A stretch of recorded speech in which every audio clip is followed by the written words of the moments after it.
Israel का operation rising lion या Iran पर हमला अभूतपूर्व है। यह हमला पिछले साल ईरान के साथ हुए 2 मिसाइल और ड्रोन संघर्ष सहित पहले की किसी भी घटना से कहीं ज्यादा व्यापक और महत्वाकांक्षी है। वही ईरान के लिए ये उसकी धरती पर 1980 और 1998 के ईरान इराक युद्ध के बाद से सबसे बड़ा हमला है। शुक्रवार सुबह इजरायल की वायुसेना ने न सिर्फ ईरान के परमाणु कार्यक्रम से जुड़ी जगहों को निशाना बनाया, बल्कि ईरान के एयर डिफेंस और बैलिस्टिक मिसाइल ठिकानों को भी निशाना बनाया गया।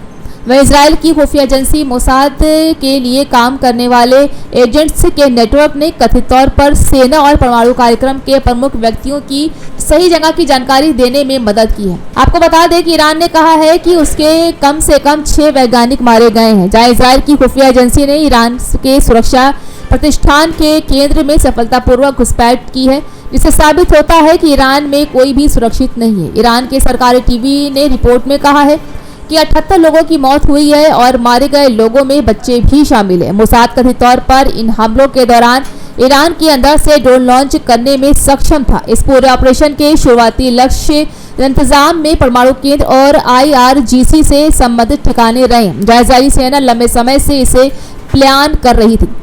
आपको बता दें कि BBC की एक रिपोर्ट में लिखा है कि इजराइल का मकसद ईरान के परमाणु कार्यक्रम पर अंकुश लगाना है।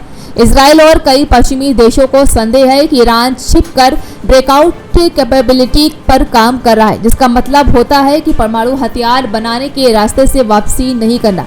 हालांकि ईरान इस बात से इनकार करता है और हमेशा इस बात पर जोर देता है कि उसका कार्यक्रम एक सिविल न्यूक्लियर प्रोग्राम है, जिसके लिए रूस से मदद मिली है और ये पूरी तरह से शांतिपूर्ण उद्देश्य के लिए है।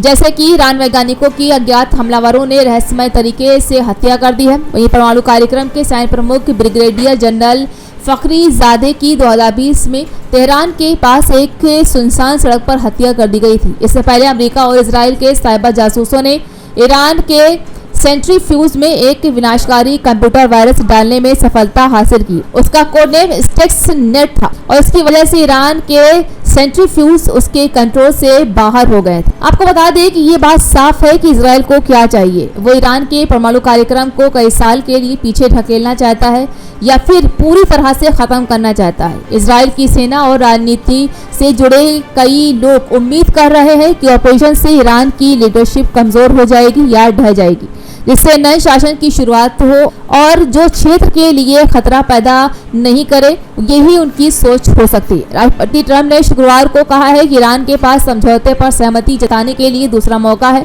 जहां अमेरिका और ईरान के बीच ओमान की राजधानी मस्कत के रविवार को छठे दौर की बातचीत होनी है, लेकिन इजराइल इसे ज्यादा महत्व नहीं देता है। बता दें लीबिया के कर्नल गद्दाफी ने 2003 में अपने मास डिस्ट्रक्शन के हथियारों के कार्यक्रम पर रोक लगा दी थी, लेकिन 8 साल बाद विरोध प्रदर्शनों के चलते उनकी मौत हो गई। इन विरोध प्रदर्शनों को पश्चिमी एयर पावर का समर्थन हासिल था, लेकिन वही नॉर्थ कोरिया ने अंतर्राष्ट्रीय प्रतिबंधों के बावजूद परमाणु हथियारों और बैलिस्टिक मिसाइलों का विशाल भंडार जमा कर लिया।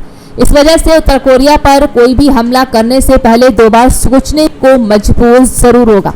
इजराइल के ऑपरेशन राइजिंग लायन से जो भी नुकसान होगा, अगर उसमें ईरान की मौजूदा सत्ता बच जाती है, तो परमाणु बम बनाने और यहाँ तक कि परीक्षण करने की अपनी रेस को तेज कर सकता है। अगर ऐसा होता है तो मध्य पूर्व में परमाणु हथियारों की रेस शुरू हो सकती है, जहां सऊदी अरब, तुर्की और संभवतः मिस्र भी ये तय कर सकते हैं कि उन्हें परमाणु हथियार की जरूरत है।